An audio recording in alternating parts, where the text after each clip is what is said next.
नमस्कार. उत्तुंग सह्याद्री या विशेष कार्यक्रमामध्ये मी मनाली दीक्षित तुम्हा सर्वांचं मनपूर्वक स्वागत करते. सह्याद्रीच्या कुशीत वसलेला महाराष्ट्र आणि या महाराष्ट्राच्या मातीमध्ये 1972 साली आजच्याच दिवशी म्हणजे 2 ऑक्टोबरला इलेक्ट्रॉनिक युगाची सुरुवात झाली आणि मुंबई दूरदर्शन केंद्राची सुरुवात झाली. खरोखर 10 दिशांचे भिंती म्हणा, तट म्हणा कोसळले आणि जगभरातल्या बातम्या आपल्याला घरबसल्या पाहायला मिळाल्या, ऐकायला मिळाल्या आणि महाराष्ट्र म्हणजे चांदा तो बांदा जो पसरलेला आहे त्याच्या कानाकोपऱ्यापर्यंत आपले दर्जेदार कार्यक्रम पोचत राहिले. खरोखर मराठी जनांचं सांस्कृतिक भरण पोषण करणारी ही सह्याद्री वाहिनी अनेक दर्जेदार कार्यक्रमांनी त्यांनी आपल्याला समृद्ध केलेलं आहे आणि या वाहिनीने आज 47व्या वर्षात पदार्पण केलं. म्हणूनच हा आजचा विशेष कार्यक्रम. सह्याद्री वाहिनीचं मनोगत दाखवणारी एक छोटीशी आम्ही एक क्लिप दाखवतोय.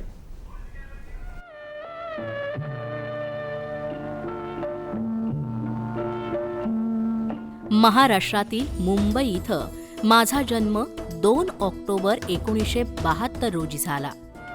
आनंदानं माझं नामकरण झालं मुंबई दूरदर्शन. मी वयानं वाढत गेलो. माझं रूप रंग कृष्णधवल होतं. त्याला रंगीत साज चढला तो 1982च्या सुमारास. औचित्य होतं ते एशियाड खेळाचं. पुढे एका मागोमाग एक वर्ष उलटून जाण्यास सुरुवात झाली आणि काळाच्या ओघात माझं नाव मुंबई दूरदर्शनचं सह्याद्री झालं. मी 47व्या वर्षात कधी पदार्पण केलं तेच कळलं नाही. आज 47वा वाढदिवस. चला साजरा करूया वर्धापन दिन सह्याद्रीचा.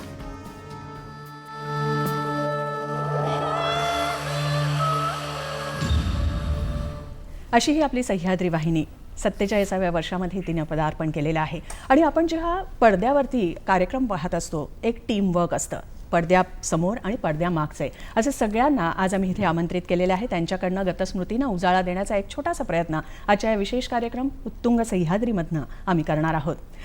सर्वात प्रथम काही तज्ज्ञ मंडळी आणि मान्यवर मंडळी आलेली आहेत त्यांची मी ओळख करून देते. पद्मश्री वामन केंद्रे एक ज्येष्ठ रंगकर्मी म्हणून त्यांनी मुंबई दूरदर्शनचे कार्यक्रम पाहिले आणि त्याचा पगडा त्यांच्यावरती प्रचंड होता आणि त्यातूनच ते घडले असं म्हटलं तरी वावगं ठरणार नाही. त्याच्यानंतर नीना राऊत यांची ओळख करून देते. माजी कार्यक्रम अधिकारी. ताकदिनादिन म्हणा, पालवी म्हणा, सुप्रभात हा सकाळी जो कार्यक्रम व्हायचा त्याच्या त्या निर्मात्या होत्या आणि ताकदिनादिनचे तर 200पेक्षा अधिक प्रयोग म्हणता येतील, एपिसोड्स म्हणता येतील ते आपण टेलिकास्ट केलेले आहेत. त्यामुळे त्यांचं योगदान अनन्यसाधारण असं आहे. त्याच्यानंतर ओळख करून देते सत्यजित दास, उपमहासंचालक अभियांत्रिकी.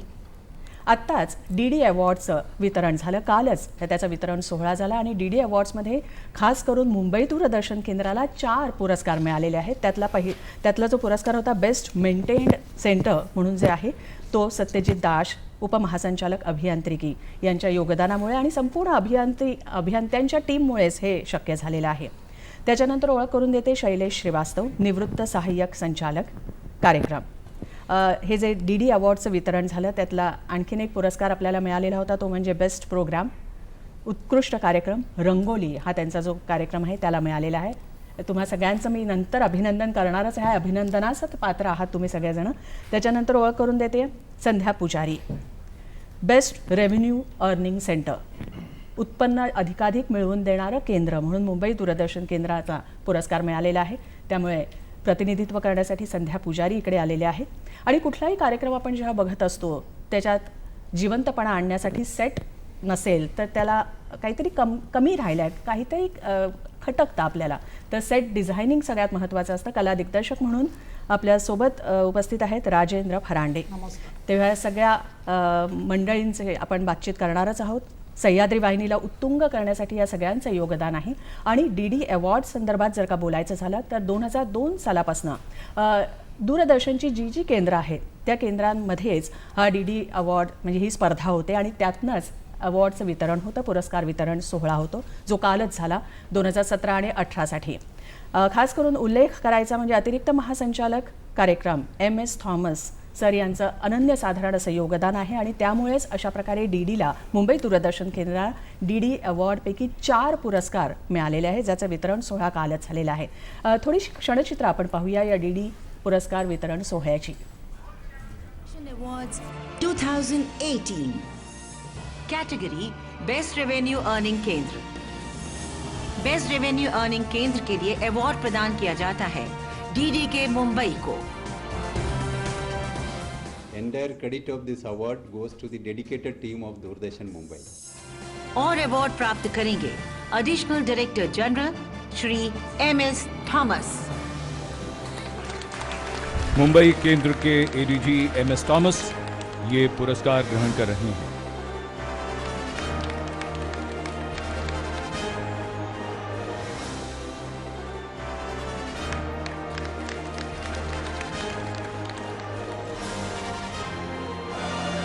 दूरदर्शन अवार्ड्स 2017 कैटेगरी बेस्ट मेंटेन केंद्र वेस्ट जोन.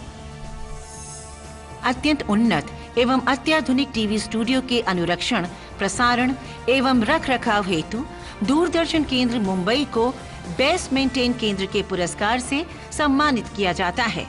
इस पुरस्कार को प्राप्त करेंगे Shri Satyajit, deputy director general engineering, Doordarshan केंद्र मुंबई. अवार्ड ग्रहण करने आ रहे हैं Satyajit Das DDG Mumbai for the year 2017.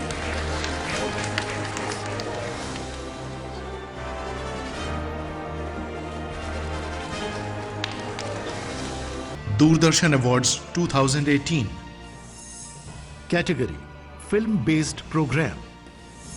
Programme Rangoli DDK Mumbai. Rangoli पारंपरिक भावनाओं का प्रतीक है. रंगोली एक सिंबल है प्रॉस्पेरिटी का, भिन्न भिन्न रंगों, कलाओं का. ये गीतों को एक सुर में पिरोया हुआ कार्यक्रम है जिसमें फिल्मी हस्तियों के माध्यम से भारत के अलग अलग हिस्सों को जोड़ने के लिए कई रंगों को चित्रित किया गया है. तथा शबाना आजमी जैसे दिग्गज कलाकारों ने रंगोली प्रोग्राम में जैसे 4 चांद ही लगा दिए.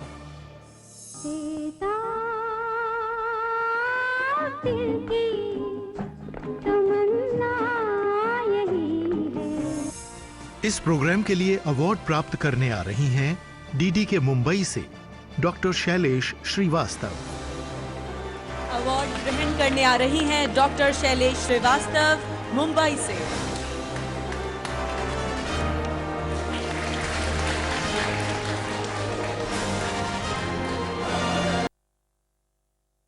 दूरदर्शन awards 2018 category art direction, set designing and costume designing. Program Rangoli DDK Mumbai. जहां तक सेट तैयार करने का संबंध है, ये कार्यक्रम बहुत प्रभावशाली है. कुल मिलाकर ये एक फ्लॉलेस प्रोडक्शन है. अवार्ड प्राप्त करने आ रहे हैं DDK मुंबई से अवार्ड दिया जा रहा है RD परांडे को.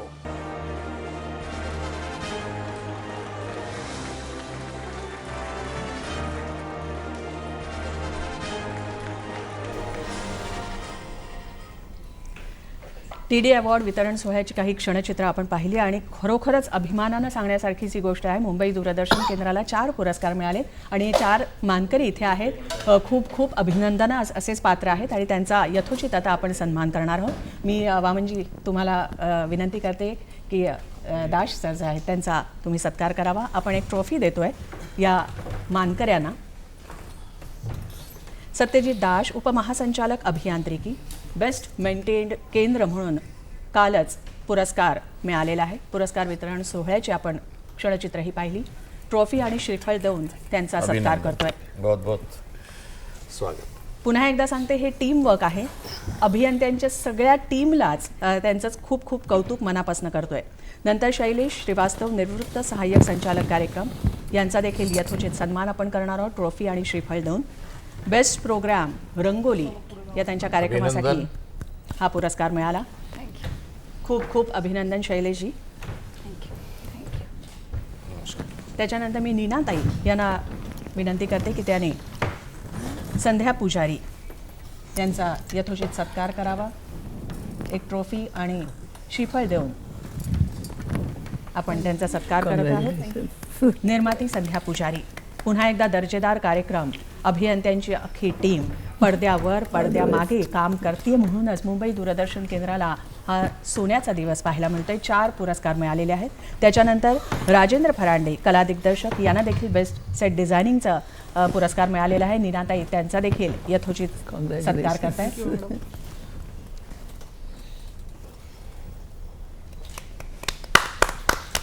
संघभावनेतनंच मुंबई दूरदर्शन केंद्र अगदी 2 ऑक्टोबर 1972 पासून आज तागायत काम करत आलेले आहे आणि तळागाळापर्यंत ही वाहिनी पोचतीये आणि माहिती, प्रबोधन आणि मनोरंजन या त्रिसूत्रीवरती आधारित दर्जेदार 1 से 1 कार्यक्रम आपण दिलेले आहेत. आता सत्कार झालेला आहे. पुन्हा एकदा मनापासून सगळ्यांचं अभिनंदन. अभिनंदन. आता आपण कार्यक्रमाला सुरुवात करूया. मावनजी तुमच्यापासून सुरुवात करते. 1972 साली इलेक्ट्रॉनिक युगाची सुरुवात झाली आणि सह्याद्री किंवा मुंबई दूरदर्शन केंद्राची सुरुवात झाली. अगदी लहानपणापासून दर्जेदार कार्यक्रम आपण पाहत आलेले आहेत. तुम्ही मुंबई दूरदर्शन केंद्राचं जर का महती किंवा महत्त्व जर का तुम्हाला मी विचारलं तर तुम्ही कसं विशद करून सांगा? मला असं वाटतं की मराठी माणसांना किंवा महाराष्ट्रामध्ये राहणाऱ्या मराठी असोत किंवा नॉन मराठी माणसं असतील त्या सगळ्यांना दूरदर्शन काय असतं, कसं असतं याचा प्रत्यय देणारी वाहिनी कुठली असेल तर ती मला असं वाटतं की सह्याद्री वाहिनी आहे. आणि त्याचबरोबर महाराष्ट्राची सांस्कृतिक संवेदना समृद्ध करण्यामध्ये अत्यंत सिंहाचा वाटा ज्याला म्हणता येईल तो सह्याद्री किंवा मुंबई दूरदर्शननं उचललेला आहे. आणि सुदैवानं मी बाहेर राहिल्यामुळं मुंबई दूरदर्शनचं महत्त्व मला थोडंसं जास्त माहिती आहे. त्याचं कारण असं आहे की इतक्या आपल्या ज्याला काय म्हणता येईल आपल्या मातृभाषेमध्ये किंवा आपल्या राज्याच्या भाषेमध्ये किंवा आपल्या समाजाच्या भाषेमध्ये मग सगळ्या अर्थानं मग त्याची माहिती असेल, मनोरंजन असेल, त्याचबरोबर प्रबोधन असेल, अशा अनेक अंगांनी महाराष्ट्राला समृद्ध करण्याचं काम मला असं वाटतं की सह्याद्री वाहिनीनं केलेलं आहे. मग त्यात साहित्य असेल, व्हिज्युअल आर्ट्स असतील किंवा ललितकला असतील, नाटक असेल, संगीत असेल, नृत्य असेल, लोककला असतील, आदिमकला असतील, या सगळ्यांकडे मला असं वाटतं की ज्यांचा परिचय संपूर्ण महाराष्ट्राला नव्हता तो परिचय करून देण्याचं आणि परिचयच केवळ करून देण्याचं नाही तर त्याच्या अंतरंगामध्ये जाऊन डोकावण्याचं, त्याचं सौंदर्य आणि त्याच्या सौंदर्याचा बोध किंवा आस्वाद असं म्हणता येईल तो घेण्यासाठी अनेकविध कार्यक्रमांची रचना मला असं वाटतं की सह्याद्रीनं केली. बरोबर. आणि मग जी माणसं माहिती नव्हती, तळागाळातली माणसं ज्यांनी अत्यंत उत्तुंग अशा पद्धतीचं काम केलंय, साहित्य क्षेत्रातली असतील, नाटक क्षेत्रातली असतील, एकापेक्षा एक दिग्गज कलावंत असतील, खेळाच्या क्षेत्रातील असतील, असं म्हणता येईल की जीवनाच्या दसदिशांनी आणि 360 अंशांनी मराठी माणसाला अभिव्यक्त करण्यासाठी, मराठी माणसाला एकमेकांसमोर मांडण्याचं काम मला असं वाटतं की सह्याद्रीनं केलेलं आहे. आणि हे अद्वितीय काम आहे. आज चॅनलचा भरणा झाला असला तरी अजूनही जर कुठल्या चॅनलवर विश्वास माणसं ठेवत असतील तर ते मला असं वाटतं की सह्याद्री या चॅनलवर ठेवतात. आणि म्हणून या चॅनलचं महत्त्व हे अद्वितीय आहे. हे जे मोल आहे ते मला असं वाटतं की कधीही न कमी होणार आहे, सतत वाढणार आहे. आणि ज्याला असं म्हणता येईल की जे फॅक्ट आहे, जे काय आहे, सत्य आहे, ते सत्य तुमच्या समोर दाखवणं आणि त्याचबरोबर अभिरुची संपन्न करण्याचं काम मला असं वाटतं की सह्याद्रीनं केलं. अगदी खूप छान सांगितलं बाबा. म्हणजे तुम्ही विशद करून. नीनाताई तुमच्याकडे येते. 2 ऑक्टोबर आजच्याच दिवशी 1972 साली मुंबई दूरदर्शन केंद्राची स्थापना झाली. खूप नवलाई होती सगळ्यांच्या मनामध्ये की एक वेगळंच काहीतरी आपल्यासमोर दिसतंय असं होतं. आणि तुम्ही 81 ऑक्टोबरमध्ये मुंबई दूरदर्शनच्या या इमारतीमध्ये, म्हणजे आत्ताची ही नवीन आहे पण तेव्हा तुम्ही त्या कुंपणामध्ये प्रवेश केला. काय भावना होत्या की काय मनात घेऊन आला होतात आणि इथे आल्यानंतर काय मिळालं? काय झालं की पूर्वी फक्त रेडिओ होता आणि 1972 साली म्हणजे तेव्हा आम्ही शाळेमध्ये होतो फायनल इयरला, जेव्हा हे दूरदर्शन आलं तेव्हा चित्र दिसणारं काहीतरी आपल्या घरात आहे, हीच सगळ्यात मोठी नवलाई होती. म्हणजे मला असं वाटतं आता विचार केला तर जसं मुकपटानंतर बोलपट आला आणि बोलपटाची जी नवलाई होती किंवा मुकपटाची होती तीच दूरदर्शनच्या बाबतीत झाली. आणि सगळं काही तुम्हाला घरात दिसत होतं, प्रेस कॉन्फरन्स असू देत किंवा मोठे मोठे सेलिब्रिटीज असू देत. मला तेव्हा अजूनही आठवतं की आत्ता ज्याला रंगोलीचं शैलेशजींना अवॉर्ड मिळालेला आहे तर तेव्हा छायागीत नाव होतं ह्या कार्यक्रमाचं. आणि ते छायागीत बघायला फार कमी TV सेट्स लोकांच्या घरी असायचे. सुदैवाने आमच्या घरी होता आणि आमचा हॉलचं एक थिएटर व्हायचं छायागीतच्या आधी. एक 50 आजूबाजूची माणसं घरात येऊन बसायची आणि छायागीत बघायची. आणि प्रत्येक जण आवर्जून सांगायचे आता छायागीत आहे, तुम्हाला यायला पाहिजे. आणि लोक यायचे. म्हणजे नंतर खूप TV सेट झाले, सगळ्यांकडे आले, पण छायागीतचं ते अप्रूप अजूनही राहिलं. आणि अजूनही मला एक गोष्ट सांगावीशी वाटते, म्हणजे रामायण नावाची सिरियल तेव्हा सुरू झाली होती. तेव्हा तर शुकशुकाट म्हणजे कर्फ्यू ऑर्डरला सुद्धा कदाचित जास्त लोक असतील, इतका शुकशुकाट रस्त्यात असायचा. काही लोक जी हुशार होती ती गर्दी नको असेल तर मासे आणायला रविवार असायचा त्याच वेळेला बाजारात जायची, कारण एखाद दोनच माणसं असायची, कोळणी पण रिकाम्या बसलेल्या असायच्या. तर असे काही नावाजलेले कार्यक्रम आहेत. त्याचबरोबर सिरियलची संकल्पना म्हणजे विजया जोगळेकरनी हे आणली. त्याच्यानंतर मीना वैष्णवीने श्वेतांबरासारखी सिरियल आणली, गजरासारखे कार्यक्रम. म्हणजे गजरा बघायला लोक अगदी आवर्जून थांबायचे. आणि कार्यक्रम असे केलेले होते की सगळ्यांसाठी होते. शेतकऱ्यांसाठी आमची माती आमची माणसं होता, मुलांसाठी किलबिल होता, गृहिणींसाठी सुंदर माझं घर होता. त्यात कार्यक्रमात तर सुहासिनीबाईने इतक्या नवीन संकल्पना आणल्या, म्हणजे त्या अजूनही मला वाटतं प्रायव्हेट चॅनल्स एखादी संकल्पना जरी राबवायला घेतली तरी त्यांना खूप मजा येईल आणि खूप चांगली चालेल. इतका सुहासिनी मुळगावकर सारखे क्रिएटिव्ह, चासकर सारखे क्रिएटिव्ह लोक होते तेव्हा. आणि हे टीम वर्क असे म्हणजे असे दर्जेदार कलाकृती निर्माण करणारी सगळी टीम होती, म्हणूनच आजतागायत वाटचाल झालेली आहे. सत्यजीत सर तुमच्याकडे येते. 1972 से लेकर आज तक मुंबई दूरदर्शन केंद्र की हम देख रहे हैं, सब अवार्ड भी मिले हैं 4. उसका एक महत्वपूर्ण हिस्सा आप है. जैसे सह्याद्री वाहिनी या मुंबई दूरदर्शन केंद्र हमारे जीवन में एक अहम हिस्सा बन चुका है, वैसे आप अहम हिस्सा है इस पूरे मुंबई दूरदर्शन केंद्र की टीम के. तो आपके मन में आज के दिन में क्या भावनाएं हैं, और इंफ्रास्ट्रक्चर के बारे में अगर पूछा जाए तो कितनी ताकत है हमारे केंद्र की? पहले तो मैं ये अवार्ड के बारे में कुछ और पहलू है जो बोलना चाहूँगा. वो है कि पहले मैं याद करूँगा हमसे पहले जो प्रीडिसेसर्स थे जो वो वर्क कल्चर छोड़ के गए हैं, उसको आगे बढ़ाना हमारा प्राइमरी ड्यूटी था, जिसको हमने निभाया. और पूरा आदमी को, पूरा स्टाफ, ऑफिसर्स, चाहे प्रोग्राम से न्यूज़ हो या इंजीनियरिंग हो या एडमिन हो, उनको कनेक्ट करके रखने के लिए टेक्नोलॉजी को अपग्रेडेशन करना बहुत ज़रूरी मैं महसूस करता था. और हम सब मिलके बहुत सारे टेक्नोलॉजी को अपग्रेड किए हैं. और आदमी का स्किल बढ़ाने के लिए जो कि वो टेक्नोलॉजी यूज़ करके बेहतर काम कर सके, उसके लिए ट्रेनिंग प्रोग्राम कंडक्ट बहुत सारे हम इन हाउस में किए हैं, जिसके चलते वो उसको यूज़ कर सके वो. और ये अवार्ड तो एक फाइनल है, बट उसके पीछे जो पूरा स्टाफ, चाहे ऑफिसर हो या स्टाफ हो, इसका जो ये है एफर्ट है, वो और बहुत सारे अवार्ड्स में भी दिखाई दिया है. जैसा कि मैं बोल सकता हूँ पूरा दूरदर्शन नेटवर्क में एक जो कैस्पर CG बेस्ड जो डेवलपमेंट हमारा यहाँ हुआ है, वो काफ़ी बहुत सारे जगह में ये यूज़ हो रहा है. और जो कि कम और सस्ता उपाय हमने ढूंढ निकाला है. उसको छोड़ के भी बहुत सारे इक्विपमेंट्स जो बहुत कॉस्टली होते हैं, जैसा कि बीटा क्लीनिंग मशीन, जो कि हमारा पुराना टेप मशीन को हम जब आर्काइव करने जाते हैं तो हमको क्लीन करके उसको लेना पड़ता है, तो वो मशीन भी यहाँ डेवलप हुआ है. और ट्रांसमीटर्स भी नए लगे हैं. और इसका पीछे और एक अवार्ड भी है, एक ABU का अवार्ड भी है, जो कि हमारा टीम का पूरा एफर्ट है, जो आपका आर्काइव को लेके और ह्यूमन रिसोर्स डेवलपमेंट को लेके ये अवार्ड था, बराबर। एशियन ब्रॉडकास्टिंग यूनियन का अवार्ड था। तो ये सब मिला के बोल सकता हूँ कि ये पूरा कंप्लीट टीम वर्क है, जहाँ पर सब कोई मैं फील करता हूँ कनेक्टेड रहा। बराबर, बहुत बहुत बधाई आपको भी। शैलेश जी, वो दिन कुछ हसीन थे, ऐसी ही आपके मन में आज भावना है? कुछ सुनहरी यादें आप शेयर करना चाहेंगे आज के दिन में? मुझे तो ऐसा लगता है कि हर दिन हसीन रहता है अगर हम अच्छे से मन लगा के काम करें और अपने दर्शकों को अच्छी चीज़ें परोस सकें, उन्हें जोड़ सकें।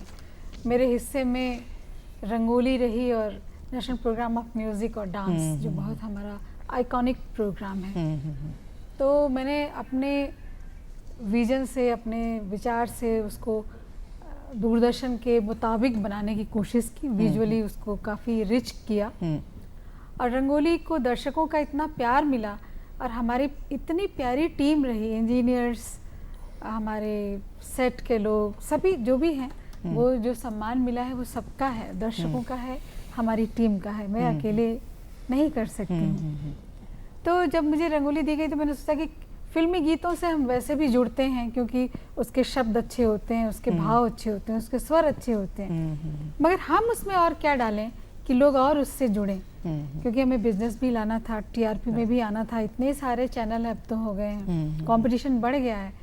तो जैसा कि साहब ने कहा कि जैसे हम तकनीक और समय के मुताबिक अगर कदम से कदम मिला के नहीं चलेंगे तो हम कहीं पीछे छूट जाएंगे।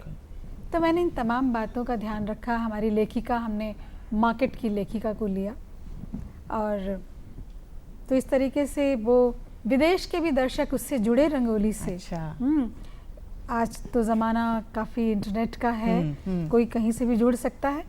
तो अमेरिका, ऑस्ट्रेलिया, हमारे पाकिस्तान, न्यूजीलैंड, कहाँ से लोग लिखते थे। और एक छोटे बच्चे ने जब एक बहुत ही प्यारा सा लेटर लिखा अमेरिका से कि मैं रंगोली देखता हूँ और मुझे हिंदी नहीं आती, रंगोली में चिट्ठी लिखने के लिए स्वरा जी मैं मम्मी से हिंदी सीख के आपको चिट्ठी लिख रहा हूँ।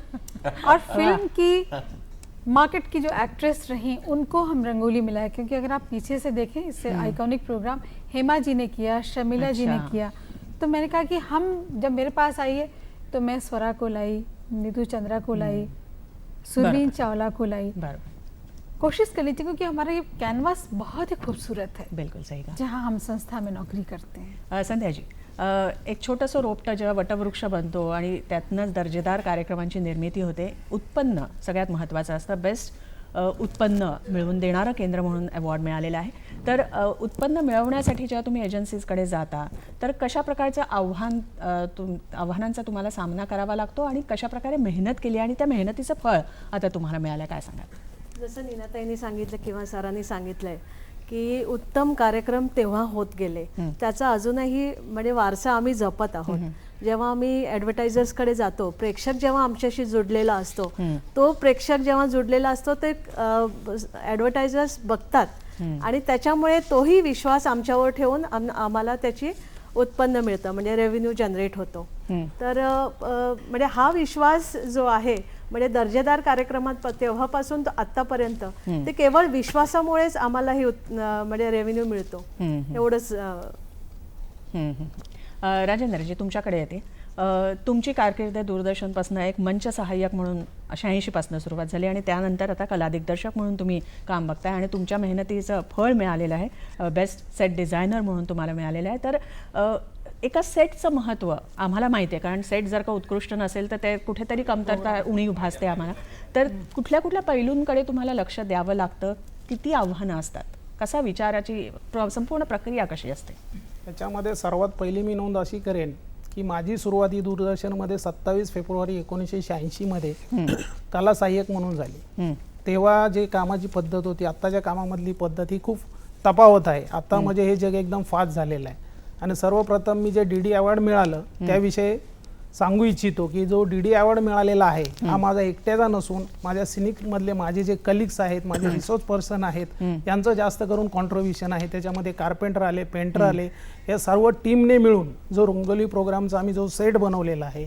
त्याच्यानंतर आमच्या शैलेश मॅम आहेत, त्यांना पाहिजे म्हणजे पाहिजे एखादी गोष्ट ती हवी म्हणजे हवी ते आमच्याकडून करून घ्यायचे। आणि त्यानंतर जी माझी टीम आहे त्यांना एक मी जस्ट लाईन द्यायचो। त्यानंतर माझे कार्पेंटर, पेंटर एवढे टॅलेंटेड लोक आहेत।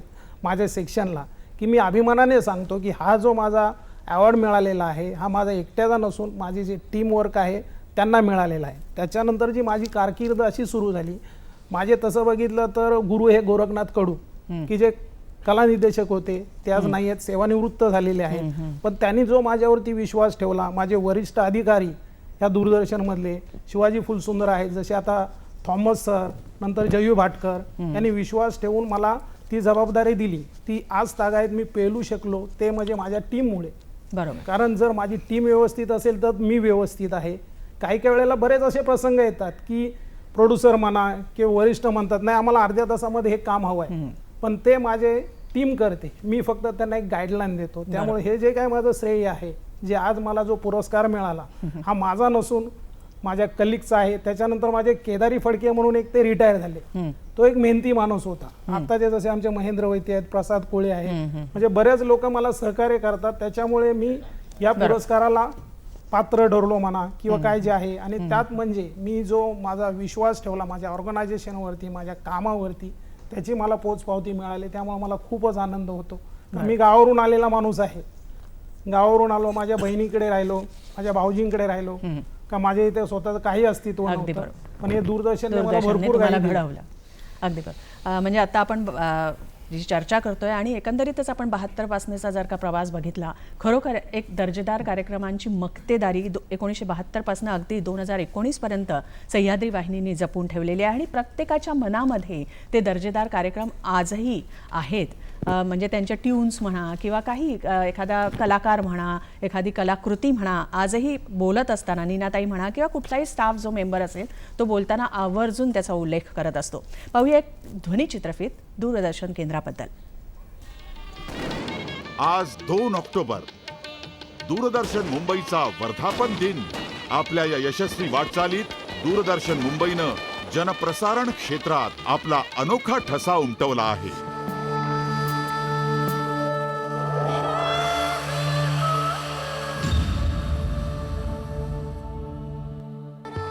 दूरदर्शन केंद्राची भव्य इमारत आणि त्या इमारतीच्या पार्श्वभूमीवर उभा असलेला गगनचुंबी टेलिव्हिजन टॉवरचा मनोरा सतत आकाशाला गवसणी घालण्याच्या ह्या केंद्राच्या प्रयत्नांचं प्रतीकच म्हणायला हवा. मुंबई दूरदर्शन केंद्राचा शुभारंभ 2 ऑक्टोबर 1972 रोजी गांधी जयंतीच्या शुभमुहूर्तावर झाला. 4 दशकांपासून सुरू असलेल्या ह्या प्रवासामध्ये अनेक प्रतिभावंत या केंद्राच्या वाटचालीतले सहप्रवासी ठरले. असे अनेक कलाकार आहेत ज्यांच्या कारकिर्दीच्या जडणघडणीमध्ये मुंबई दूरदर्शनचा सिंहाचा वाटा आहे. सह्याद्री, महाराष्ट्राच्या अस्मितेचं प्रतीक असणाऱ्या पर्वतांच्या शृंखलेपासून स्फूर्ती घेऊन उभारलेली मराठीतली सर्वाधिक लोकप्रिय दूरचित्रवाहिनी. महाराष्ट्राच्या संस्कृतीला समर्पित असलेली ही वाहिनी सातत्यानं समाज प्रबोधनाबरोबरच प्रेक्षकांचं निखळ मनोरंजनही करते. ह्या सर्व समावेशक दृष्टीमुळेच सामाजिक बांधिलकी जपणारी एक सार्वजनिक प्रसार वाहिनी म्हणून या वाहिनीची स्वतंत्र अशी एक ओळख निर्माण झाली आहे. आपण पाहिलं मुंबई दूरदर्शन केंद्राची वाटचाल कशी झाली. वामन सर तुमच्याकडे येते. एकंदरीतच मगाशी मी जसं म्हटलं चांदा टू बांदा आपला महाराष्ट्र पसरलेला आहे आणि प्रत्येक विभागाची म्हणा प्रदेशाची एक खासियत आहे. तिकडली कला, संस्कृती, परंपरा याचा अमूल्य असा ठेवा प्रत्येकाकडे आहे. तो वारसा जतन करण्याचं काम मुंबई दूरदर्शन केंद्राने केलं आहे. तर त्याच्याकडे तुम्ही कसं बघता एक ज्येष्ठ रंगकर्मी म्हणून? मला असं वाटतं की सगळ्या पद्धतीच्या ज्या संकल्पना आहेत विशेषतः दूरदर्शनवर म्हणजे जे दिसतं आणि ऐकू येतं, जसं नीनानी मगाशी सांगितलं तसं की तो एक कुतूहलाचा, आश्चर्याचा, सुखद अनुभवाचा एक भाग होता आणि तो बॉक्स आपल्या घरात आहे. इथपासून खरं म्हणजे त्या कुतूहलाची सुरुवात होत होती आणि या बॉक्समध्ये काय काय पद्धतीनं माणसाचं लक्ष वेधलं जाऊ शकेल, मग तो समाजातल्या प्रत्येक घटकातला, मग शहरातला, गावातला, तांड्यावरचा, दर्याखोऱ्यामधला माणूस असेल ते अगदी मेट्रोपर्यंतचा माणूस, या सगळ्यांना आपल्या कार्यक्रमामध्ये कसं सामावून घेतलं जाऊ शकेल अशा पद्धतीचा विचार, ज्याला आपण म्हणतो की सृजन संकल्पना, की सृजन संकल्पना निर्माण करणं याचं मूळ म्हणजे भारतीय टेलिव्हिजनला आज जे काही प्राप्त झालंय आणि लोक त्याच्यातनं चकचकाट करून आपापल्या पद्धतीनं उपक्रम करतायत, पण त्याचं खरं मूळ जे आहे ते मला असं वाटतं की दूरदर्शन आहे आणि मुंबई केंद्र आहे, सह्याद्री वाहिनी आहे. कारण आज आपण सिरियल 1000 एपिसोड झाले, 500 एपिसोड झाले असं म्हणतो, त्याची सुरुवातही मला असं वाटतं की मुंबई दूरदर्शननं केलेली आहे, सह्याद्रीनं केलेली आहे. वेगवेगळ्या पद्धतीची एपिसोडिक कार्यक्रमाची निर्मितीसुद्धा सह्याद्रीनं केलेली आहे. सतत एखादी संकल्पना घेऊन म्हणजे गप्पा गावाकडच्या काय त्या गप्पा गोष्टीसारखा कार्यक्रम असेल, आमची माती आमची माणसंसारखा कार्यक्रम असेल, गजरासारखा कार्यक्रम असेल किंवा प्रतिभा आणि प्रतिमासारखा कार्यक्रम असेल, की अशा पद्धतीच्या वेगवेगळ्या पद्धतीनं माणसाचे विचार त्याच्या भोवतीचं त्याचं विश्व जे आहे, त्याचा भवताल जो आहे तो लोकांसमोर कसा मांडला जाऊ शकतो आणि तो अत्यंत आकर्षक पद्धतीने कसा मांडला जाऊ शकतो, की त्याचं लक्ष त्याच्यामध्ये सतत गुंतवून कसा ठेवला जाऊ शकतो, अशा पद्धतीची रचना आहे.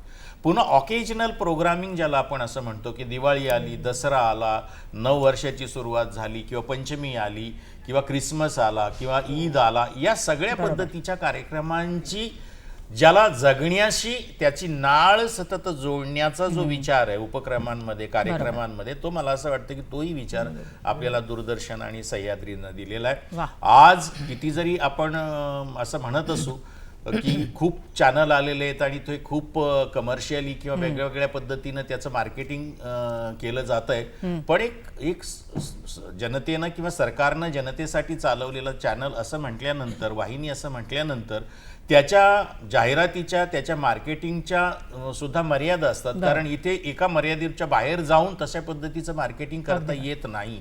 पण तरीही आपल्या मर्यादेत राहून आपला चॅनल गावागावापर्यंत घराघरापर्यंत पोहोचवण्याचं अत्यंत समृद्ध असं काम आणि ज्याच्यावर कम्प्लिटली क्रॉस सेक्शन ज्याला म्हणतात समाजाचा प्रत्येक वर्ग घटक ज्याच्यावर विश्वास ठेवू शकेल किंवा ठेवता आला पाहिजे अशा पद्धतीचा विश्वास मला असं वाटतं की सह्याद्रीने म्हणजे विश्वासार्हता जपत निर्माण केलेला आहे. सुसंस्कृत पिढ्या मुंबई दूरदर्शन केंद्राने घडवल्या असं म्हटलं तरी वावगं ठरणार नाही. आपल्या सोबत दूरध्वनीवरनं ज्येष्ठ गायिका उत्तरा केळकर आहेत. उत्तराताईंबद्दल जर का बोलायचं झालं, त्यांचं मुंबई दूरदर्शन केंद्राशी नातं सांगायचं झालं तर 2 ऑक्टोबर 1972 रोजी जेव्हा मुंबई दूरदर्शन केंद्राची सुरुवात झाली तेव्हा त्यांनी मुंबई दूरदर्शन केंद्रावरती गाणं गायलेलं होतं. उत्तराताई, तुमच्या त्यावेळच्या मनातल्या भावना आणि आत्ताच्या मनातल्या भावना आम्हाला ऐकायच्या आहेत. हो जरूर. सर्वप्रथम दूरदर्शनला, मुंबई दूरदर्शनच्या वर्धापन दिनानिमित्त खूप खूप अभिनंदन. आणखीन मला खरंच ते 2 ऑक्टोबर अजूनही मला आठवतोय. 2 ऑक्टोबरला एवढी तिकडे हलचल होती आणि एवढी नवलाई होती, औत्सुक्य होतं, नाविन्य होतं की सगळ्यांची पळापळ चालली होती, कारण लाईव्ह रेकॉर्डिंग होतं. आणि मला तर इतका आनंद झाला होता कारण मी फक्त 20-21 वर्षाची होते आणि मला तो चान्स एवढा मोठा वाटला आयुष्यातला. आणि मी तिकडे गेले आणि लाईव्ह रेकॉर्डिंग जेव्हा झालं तेव्हा माझं चित्र आता टीव्हीवरती दिसणार, मी दिसणार या कल्पनेनेच मी मोहरून गेले होते. आणि मला आठवते ते कुसुमाग्रजांचं गाणं होतं, अनामवीरा इथे जायला तुझा जीवनांत, असं काहीतरी होतं गाणं. तर ते मी गाणं गायले होते, हे मला आठवतंय. आणि तेव्हापासून मला असं वाटतं की दूरदर्शनचं जे महत्व आहे ते अनन्य साधारण होतं. कारण त्यावेळी दुसरा कुठचाही चॅनल नव्हता, फक्त एकच चॅनल दूरदर्शनचं. आणि लोकांकडे फार टीव्ही पण नव्हते, त्यामुळे अनेक जण अशी जाऊन तिकडे गर्दी करून एखाद्याच्या घरात टीव्ही बघायचे, छायागीत किंवा रामायण किंवा असे वेगवेगळे कार्यक्रम किंवा पिक्चर वगैरे असायचा, क्रिकेटची मॅच असायची, तर सगळे एकत्र जाऊन बघायचे. हे सगळं मला आठवतंय. आणि त्याच्यानंतर 79 साली मला दूरदर्शनने एक मोठा चान्स दिला, तो म्हणजे माझं 16 गाणी बहिणाबाईंची जी होती ती सगळी रेकॉर्ड झाली. आणि ती रेकॉर्ड होऊन तिथे मला 16ही गाणी गाण्याचं भाग्य मिळालं. आणि खऱ्या अर्थाने माझं नाव जे होतं ते महाराष्ट्राच्या घराघरातनं जाऊन पोचलं, असं झालं. त्यामुळे मला असं वाटतं की टीव्हीचं असाधारण महत्व आहे. आणखी अजूनही ते आहे, कारण इतके चॅनल्स जरी झाले तरी सुद्धा आतापर्यंत दूरदर्शन हे सगळ्या इंटिरियर पर्यंत पोहोचलेलं आहे आणि त्याच्यात फक्त सेलिब्रिटीज नाही तर वेगवेगळ्या सामान्य लोकांना सुद्धा त्याच्यात सामावून घेतलं जातं. म्हणजे शेतीविषयक कार्यक्रम असेल किंवा आणखी ज्ञानदीप सारखे कार्यक्रम असतील किंवा इतर सुद्धा टॅलेंटेड लोक असतात, त्या अनेकांना चान्स दिलेला आहे टीव्हीने. या दृष्टीने त्यांचं महत्व अतिशय असाधारण असं आहे. आणि परत एकदा मी खूप खूप शुभेच्छा देते दूरदर्शनला. तुम्हालाही खूप खूप शुभेच्छा. आणि दूरध्वनीवरनं आजच्या या विशेष उत्तुंग सह्याद्री कार्यक्रमामध्ये तुम्ही सहभागी झालात आणि तुम्ही जुन्या आठवणींना उजाळा दिला त्याबद्दल खूप खूप मनापासून धन्यवाद. नीनाताई, तुमच्याकडे येते. आता जसं उत्तरात त्यांनी सांगितलं की तेव्हा खरोखर चलचित्र बघण्यासारखी एकच वाहिनी होती आणि दर्जेदार कार्यक्रम द्यायचे आणि शेती म्हणा, मनोरंजन म्हणा, सगळ्याच प्रकारचे कार्यक्रम आणि नवनवीन प्रयोग केले जायचे. बघायला गेलं तर 1982 ते 92 हा जो काळ होता मुंबई दूरदर्शन केंद्राचा सुवर्ण काळ असं म्हणता येईल आणि त्या सुवर्ण काळाचे तुम्ही साक्षीदार होता. तर तुमचं ताकदीनादीन 200पेक्षा अधिक एपिसोड झालेत किंवा पालवी म्हणा, तर तो अनुभव कसा होता? खरं सांगायचं तर तेव्हा सोन्याचा धूर म्हणतात ना, तसं सोन्याचा धूर निघत होता ह्या इमारतीमधून. आणि जितका तिचा टॉवर उंच उंच होता, म्हणजे तो आशियामधला सगळ्यात मोठा टॉवर असं म्हणतात, तितकी त्याची प्रसिद्धी सुद्धा खूप पसरलेली होती. आणि मुख्य म्हणजे सगळ्यात उत्तम गोष्ट दूरदर्शनमध्ये माझ्या बाबतीत घडली किंवा माझ्याबरोबरच्या इतर कलिग्सच्या बाबतीत, ती म्हणजे आम्ही इथे चक्क बागडलो. आम्हाला पाहिजे ते कार्यक्रम केले, पाहिजे ते एक्सपेरिमेंट्स केले आणि आम्हाला कोणी विचारलं नाही. डायरेक्टर फक्त म्हणजे तातारी साहेब किंवा सरोज चंडोला मला अजूनही आठवतं की काही करायचं म्हटलं की ते एकतर आम्हाला बेटा म्हणून बोलायचे, कारण आम्ही तेव्हा अगदी यंग जॉईन केलं होतं. मग ते का करायचं आहे तुला कार्यक्रम? मग नंतर आम्हाला असं तेव्हा सुरुवातीला राग यायचा की काय हे प्रश्न विचारतात, पालवी का करायचं आहे. मग मला लक्षात आलं की ते आम्ही किती त्याचा विचार केला आहे, ते करण्यासाठी ते करतायत, पण त्यांनाही काहीतरी नवीन संकल्पना करायच्या होत्या. आणि ह्या डायरेक्टर्सनी स्वतः आम्हाला जो म्हणजे बागडायला जो आम्हाला वेळ दिला, त्याच्यामुळे चांगल्या दर्जेदार कार्यक्रमाची आणि मुख्य म्हणजे वेगळ्या संकल्पनांची आम्ही तेव्हा करू लागलो. सगळ्यात मेन सांगायचं म्हणजे दूरदर्शनचे 1972 सालचे कार्यक्रम हे रेडिओच्या कार्यक्रमासारखे होते. रेडिओमध्ये भगिनी समाज होता, इथे सुंदर माझं घर होतं, असे म्हणजे लहान मुलांचा कार्यक्रम होता, गंमत जम्मत, इथे किलबिल होतं, किंवा तिकडे क्लासिकल म्युझिक होतं, इथे पण शास्त्रीय गायन. अगदी दर शुक्रवारी शास्त्रीय गायन सबंध देशात एकाच वेळेला दिसायचं, ते सुद्धा खूप अप्रूप होतं. आता अगदी सोपं झालंय सगळ्या गोष्टी. त्यामुळे आम्ही हे केवळ त्याच्यासाठी करू शकलो आणि नवीन संकल्पना कायम लोकांना आवडल्या आणि त्याच्यामुळे राबवल्या गेल्या आणि त्याच्यासाठी आम्हाला आमच्या डायरेक्टर्सनी खूप प्रोत्साहन दिलं. तर त्यांचं खूपच महत्व आहे इथे. नवनवीन प्रयोगांबद्दल बोललात. हॅलो सखी हा देखील एक नाविन्यपूर्ण असा कार्यक्रम, त्याचं नियोजनामध्ये त्याचं पूर्ण नियोजन मी केलं होतं, कारण तेव्हा मला अशी चीड आली होती की बाहेरचे चॅनल चांगले, आपलं का नाही, तर आपण हे सहज करू शकतो. आणि तेव्हाचे डायरेक्टर होते मुकेश शर्मा, त्यांना मी सांगितलं की आपण याचं असं असं असं प्लॅनिंग करूया. ते म्हणाले तुम लिख के दे दो, कारण सरकार ना कागदी घोड्यांशिवाय पुढे जात नाही आम्ही. आणि त्याच्यानंतर आता सगळ्या वाहिनींवरती अशा प्रकारे फोन इन प्रोग्राम, म्हणजे एक नवनवीन प्रयोग केले गेले आणि त्याच्याच पाऊल टाकून खासगी वाहिन्यांनी अशा प्रकारचे कार्यक्रम केलेत. ताकदीनादींबद्दल जर का बोलायचं झालं तर 2001 साली 200 एपिसोड झाले ताकदीनादीन कार्यक्रमाचे आणि म्हणून नीनाताईंना पुरस्कार मिळालेला होता. त्याची क्षणचित्र पाहूया तुमच्यासाठी देखील. गतस्मृतीनं उजाळा. Nina Raut of Doordarshan Kendra, Mumbai. She bags the award. Best TV show of the year for the 200th episode of Tak Dinadin. This is a commendable TV show done with dedication, backed by appropriate research and rooted in Marathi tradition. A show performed before an invited audience has been produced in a professional manner, good camera work, editing, and above all, excellent sound are the high points of this program. Once again, congratulations. खरोखर आपण जी मेहनत केलेली असते त्याला अशा प्रकारे मला वाटलं त्याचं प्रत्येकालाच भावूक व्हायला होत असेल. आम्हाला देखील बघताना झालं तसं. दाश सर, तुमच्याकडे येते. वेल मेंटेन्ड, बेस्ट मेंटेन्ड सेंटर जो अवार्ड मिला, उसका स्वरूप किस प्रकार का था और किन किन पहलुओं पर ध्यान दिया गया और आपको ये अवार्ड, मतलब हमारी मुंबई दूरदर्शन केंद्र को ये अवार्ड मिला? ये जो अवार्ड है ये बेस्ट मेंटेन टेक्निकल अवार्ड है. बट इसका पीछे जो पहलू है वही फिर दोबारा मैं बोलूँगा, ये टीम वर्क है। और बॉम्बे का या डीडी सह्याद्री का जो वर्क कल्चर है वही, उसी के चलते यहाँ पर कुछ नया करना पॉसिबल होता है। तो जैसा कि बोले क्रिएटिविटी यहाँ पर काफ़ी, खाली प्रोग्राम साइड में नहीं, टेक्निकल साइड में भी क्रिएटिविटी बहुत ही अच्छा है यहाँ।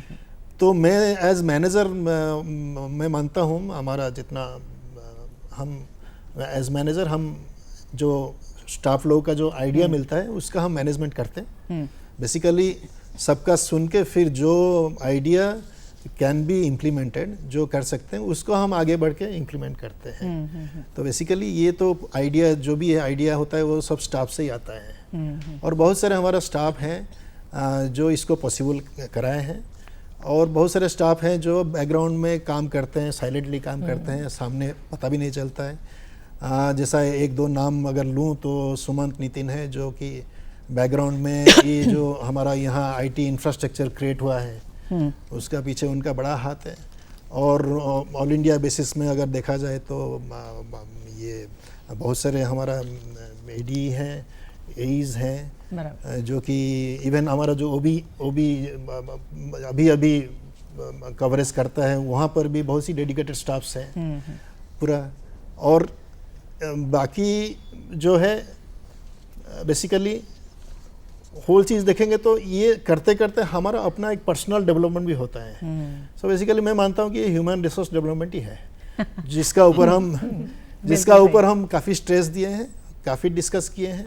और बाकी सबका मैं इंडिविजुअल टेक्निकल बात नहीं कर रहा हूँ, बट ये पॉसिबल हुआ है, टेक्निकल चीज़ पॉसिबल हुआ है only when all have become, सब अपने आप को कनेक्ट किए हैं और अपना अंदर में एक प्रोग्रेस फील किए हैं। बिल्कुल, इसलिए बिल्कुल सही कहा। शैलेश जी, बेस्ट प्रोग्राम रंगोली के लिए मिला, थॉट प्रोसेस किस प्रकार की होती है? और कुछ ऐसे क्षण होते हैं जो हम भूल नहीं सकते, ऐसे कुछ हैं जो आप अभी इस दिन, आज के दिन शेयर करना चाहेंगे? थॉट प्रोसेस का आपने जिक्र किया तो मैं उसके लिए कहना चाहूँगी कि हम जो प्रोड्यूसर और डायरेक्टर प्रोग्राम जब कंसीव करते हैं, प्रोग्रामर होते हैं बेसिकली, तो जब तक हम उसको डिलीवर नहीं कर लेते हैं हमें चैन नहीं होता है। वो ठीक वैसे ही है जैसे जब तक आपका बेबी आप प्रोड्यूस नहीं कर लेती हैं तो आपको चैन नहीं पड़ता है, उतनी पीड़ा से हमें गुजरना पड़ता है। और चूंकि ये सरकारी तंत्र है तो हर स्टेज पे हमें बहुत सारी जस्टिफिकेशन, सबको मोटिवेट करना पड़ता है, क्यों चाहिए, कैसे चाहिए। तो जब से शुरुआत होती है प्रोडक्शन की तो उसका टाइटल सॉन्ग से लेके, उसका ग्राफिक्स से लेके, उसमें जो हमारी एंकर होंगी उनका बैकग्राउंड सेट क्या होगा, थीम के मुताबिक लाइटिंग, कलर, उसका कॉस्ट्यूम, उसकी ज्वेलरी, सब चीज़ों का ध्यान रखना पड़ता है, छोटी से छोटी कैप्शन से लेके सब चीज़ का। और कंटेंट जो बहुत इम्पॉर्टेंट चीज़ है, क्योंकि आज मार्केट में बहुत सारे चैनल हैं, लोग फट से दूसरी जगह शिफ्ट कर लेंगे एक बटन से।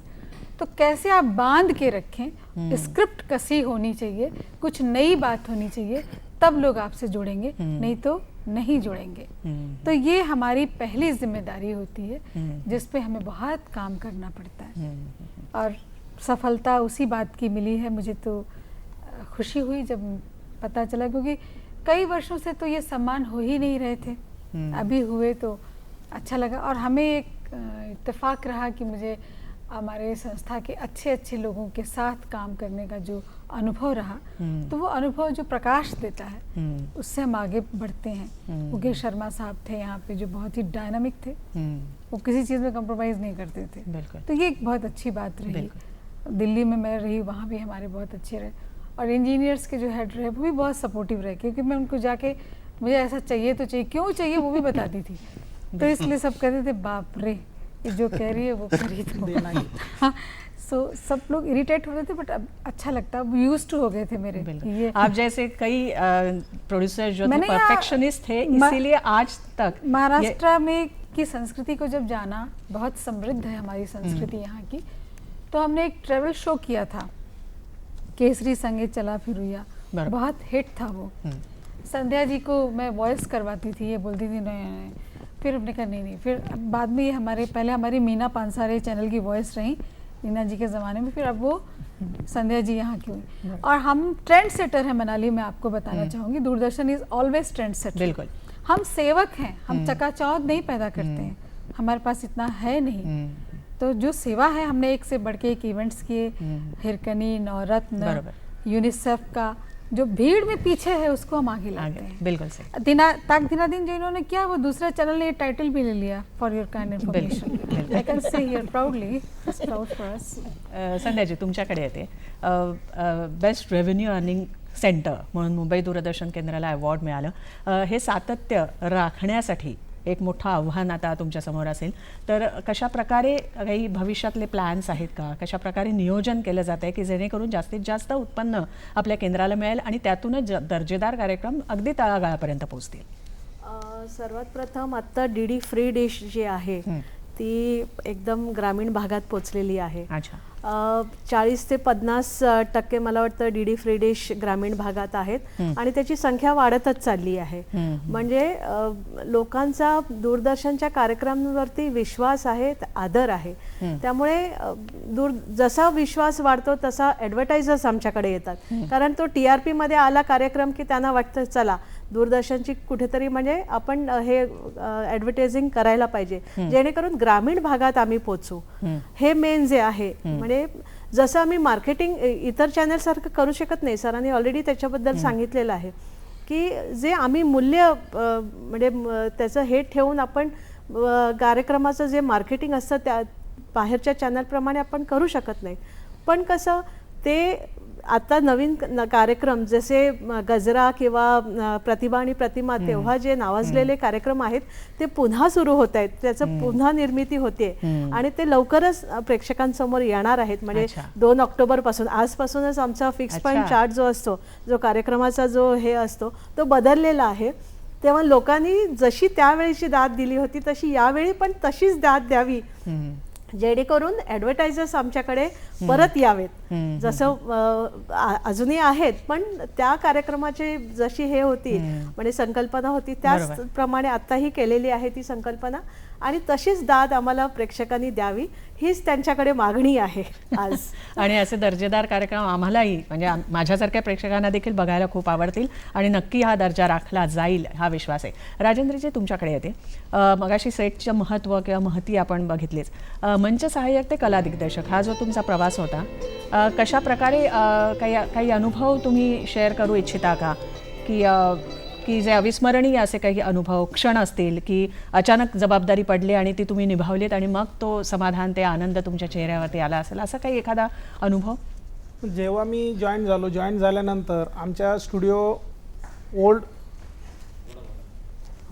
ओल्ड ए इथे ना महाराष्ट्राची लोकधारा म्हणून शाहीर सावळेंचा एक प्रोग्राम चालायचा, जी धारावाहिक होती. त्याच्यामध्ये सेट अप्रतिम लावायचे. ते आमचे डिझायनर नसताना एक वेळेला त्यांनी मला ती जबाबदारी दिली. जबाबदारी दिल्यानंतर ती जबाबदारी पूर्ण करताना माझा एवढा वेळ गेला की ते अप्रतिम, म्हणजे अचानक आलेली जबाबदारी होती, कारण एवढा अनुभव पाठीशी नव्हता, नवीन होतो.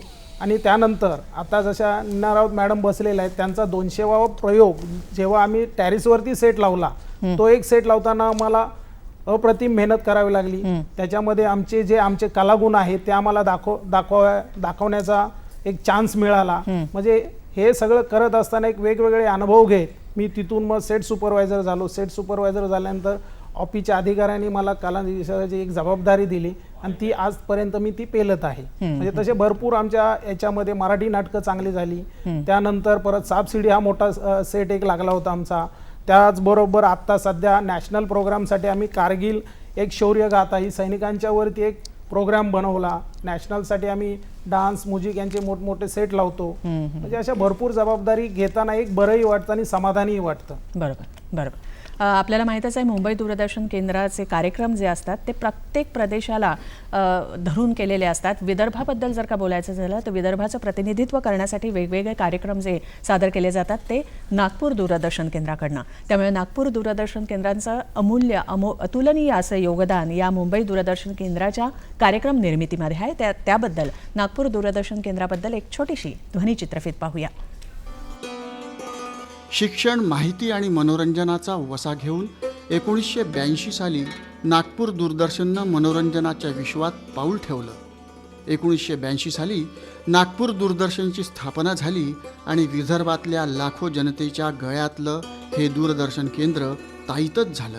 मजल दरमजल करत नागपूरच्या दूरदर्शननं कार्यक्रमाची निर्मिती अव्याहतपणे सुरू ठेवली आणि अनेक कार्यक्रम, घटना आणि प्रसंगांचा साक्षीदार हे नागपूर दूरदर्शन केंद्र ठरलं. नागपूरच्या या दूरदर्शन केंद्रात अद्ययावत रेकॉर्डिंग स्टुडिओ आहे. यामध्ये 3 कॅमेरा सेटअप असून इथं रेकॉर्डिंग आणि लाईव्ह टेलिकास्ट करण्याची देखील सुविधा उपलब्ध आहे. प्रोडक्शन कंट्रोल रूममधून या सर्व घडामोडींवर नियंत्रण ठेवलं जातं. नागपूर दूरदर्शन निर्मित अनेक कार्यक्रम सह्याद्रीवरून म्हणजेच मुंबई दूरदर्शन केंद्रावरून टेलिकास्ट केले जातात. यात प्रामुख्यानं कृषीविषयक कार्यक्रमांचा देखील अंतर्भाव असतो. त्याचप्रमाणे नागपूर दूरदर्शन केंद्रावरून दररोज स्थानिक प्रसारण देखील केलं जातं. स्थानिक कार्यक्रमाच्या प्रसारणासाठी ट्रान्समिशन विभागाची महत्त्वपूर्ण जबाबदारी इथले कर्मचारी सहजरित्या पार पडतात. या केंद्राचा सर्व लेखाजोखा अद्ययावत ठेवण्यासाठी प्रशासकीय विभागाची भूमिका देखील महत्त्वपूर्ण असते. एकंदरीत नागपूर दूरदर्शनची ही वाटचाल सदैव लक्षणीय ठरली आहे, यात शंकाच नाही. वामनजी, तुमच्याकडे येते. अगदी थोडक्यात मला तुमच्याकडनं जाणून घ्यायचं आहे, एक प्रेक्षक म्हणून खाजगी वाहिन्यांचा भडीमार होतोच आहे. त्या खाजगी वाहिन्यांच्या भडीमारामध्ये सह्याद्री वाहिनी असं तुम्ही जर का बघितलं तर कसं चित्र तुम्ही बघताय आज मी तिला आणि भविष्याकडे कसं बघताय? मला असं वाटतं की एक तर जसं मी पहिल्यांदाही म्हणालो की पाया निर्माण करण्याचं काम सह्याद्री वाहिनीनं केलेलं आहे. जसं मॅडम म्हणाले की ट्रेंड सेटिंग हा एक महत्त्वाचा भाग असतो, फाउंडेशन निर्माण करणं. आजच्या तारखेला जरी मला असं वाटतं की प्रायव्हेट ज्या वाहिन्या आहेत त्यांचा आपापला एक टार्गेटेड ऑडियन्स आहे. सह्याद्री वाहिनीचा विशेष असा आहे की त्याचा एक पर्टिक्युलर टार्गेटेड ऑडियन्स नाही आहे की शहरी ऑडियन्स आहे, ग्रामीण ऑडियन्स आहे. समाजातल्या प्रत्येक स्तरातल्या माणसाला टार्गेट करून आपल्याला त्याच्यापर्यंत कसं पोचता येईल हे मला असं वाटतं की अत्यंत विनम्रपणे आणि अत्यंत आग्रहानं सगळा कार्यक्रम होतोय. मी तुमचं जेव्हा HD याची सुरुवात झाली त्या उद्घाटनालाही होतो. मुकेश शर्मा आमचे चांगले मित्र आहेत, त्यांनी आवर्जून त्या दिवशी इन्व्हाइट केलं होतं. तर आधी प्रॉब्लेम होता की बाकीचे सगळे HD झालेत आणि सह्याद्री HD नाही आहे. ती जी क्वालिटी होती टेलिकास्ट क्वालिटी जी होती, मला असं वाटतं की त्याच्यावरही आता ओव्हरकम केलेलं आहे. आजही मला असं वाटतं की जे अजून थोडंसं अधिक लक्ष देण्याची गरज आहे तो म्हणजे प्रोग्रामिंगमध्ये. स्ट्रक्चर, प्रोग्रामिंग, स्क्रिप्टिंग, परफॉर्मन्सेस त्या दृष्टीनेही चॅलेंज घेणारी माणसं आज सह्याद्री वाहिनीमध्ये आहेत. म्हणून एक ऑथेंटिक कार्यक्रम, अत्यंत ज्याला म्हणता येईल की सर्वसमावेशक कार्यक्रम निर्माण करण्याची क्षमता आज पुन्हा दाखवताना सह्याद्री दिसते आहे. आणि एकतर सगळ्या वाहिन्या ज्या बघायच्या असतील खाजगी त्यांना पैसे द्यावे लागतात. एकच मला असं वाटतं वाहिनी आहे की महाराष्ट्रामध्ये की जी सर्वदूर ज्याला कुठलंही मूल्य द्यावं लागत नाहीये. आणि म्हणून आणि पुन्हा फॅक्ट जसं बातम्या आहेत, अत्यंत उदाहरण द्यायचं झालं तर सगळ्या बातम्या मसाला लावलेल्या बातम्या आपल्याला ऐकायला मिळतात, बघायला मिळतात.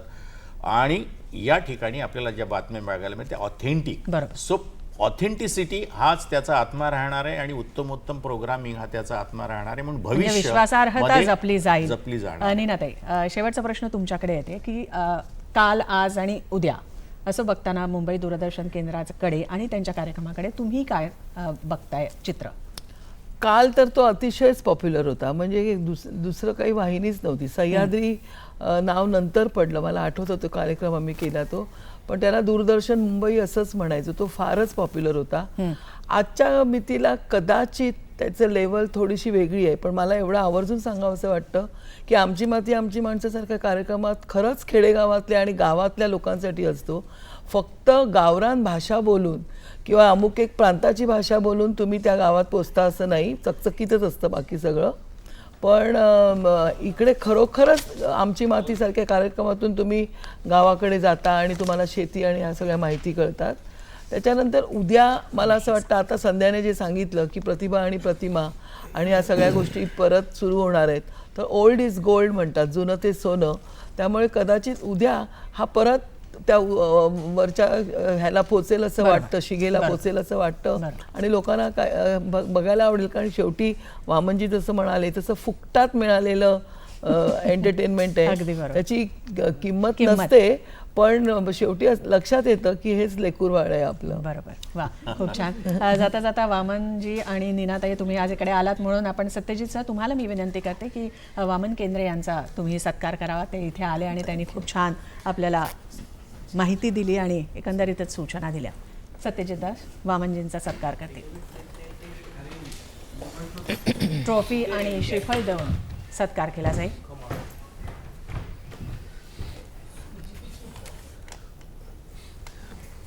धन्यवाद. ज्येष्ठ रंगकर्मी वामन केंद्रे आज इकडे थँक्यू व्हेरी मच पाहुणे म्हणून उपस्थित होते त्याबद्दल.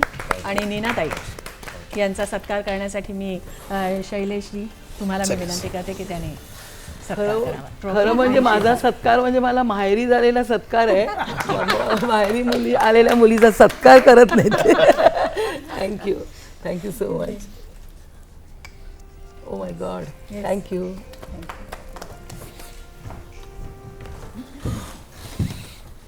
थँक्यू.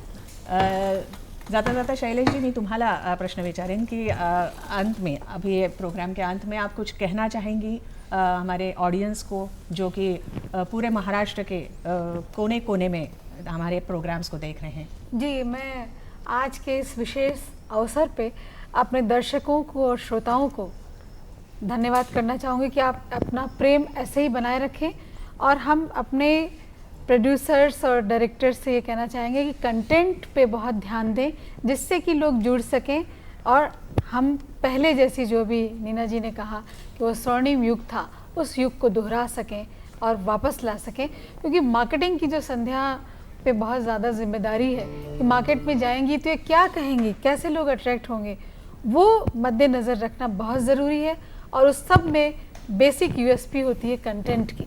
बरोबर, यही कहना चाहूँगी. बिलकुल सही. तुम्ही सगळेजण आज उत्तुंग सह्याद्री या विशेष कार्यक्रमामध्ये सहभागी झालात आणि प्रत्येकजण एक एक अभिन्न हिस्साच होते आणि तुम्ही खूप छान माहिती दिलीत आणि शेअर केल्यात काही आठवणी, त्याबद्दल खूप खूप धन्यवाद. Thank you very much. जाता जाता एकच सांगायचं आहे की सह्याद्री वाहिनी किंवा मुंबई दूरदर्शन केंद्राचा उद्देश उत्पन्न कमावणं हा कधीच नव्हता, तर तळागाळातल्या लोकांपर्यंत पोचणं, त्यांना माहिती, प्रबोधन आणि मनोरंजन करणं हा एकमेव उद्देश मुंबई दूरदर्शन केंद्र आणि सह्याद्री वाहिनीचा होता. आणि त्याच उद्देशाबरहुकूमच आज तागायत दर्जेदार आणि उत्तमोत्तम कार्यक्रमांची निर्मिती असे असंख्य टीम मेंबर्समुळे झाल्या. इंजिनिअरिंग सेक्शन्सचे प्रत्येक मेंबरकडनं झालं, कला दिग्दर्शकांकडनं झालं, निर्मात्यांकडनं झालं आणि म्हणूनच मुंबई दूरदर्शन केंद्राने 47व्या वर्षामध्ये पदार्पण केलं आहे. आता 50कडे वाटचाल होईल आणि अधिकाधिक उत्तमोत्तम सुंदर कार्यक्रमांची निर्मिती होईल याचा विश्वास माझ्यासारख्या असंख्य प्रेक्षकांच्या मनात आहे आणि ह्या विश्वासास पात्र मुंबई दूरदर्शन केंद्र नक्कीच ठरणार आहे. याबरोबरच आजचा हा विशेष कार्यक्रम उत्तुंग सह्याद्री हा कार्यक्रम मी इथेच समाप्त करते. नमस्कार.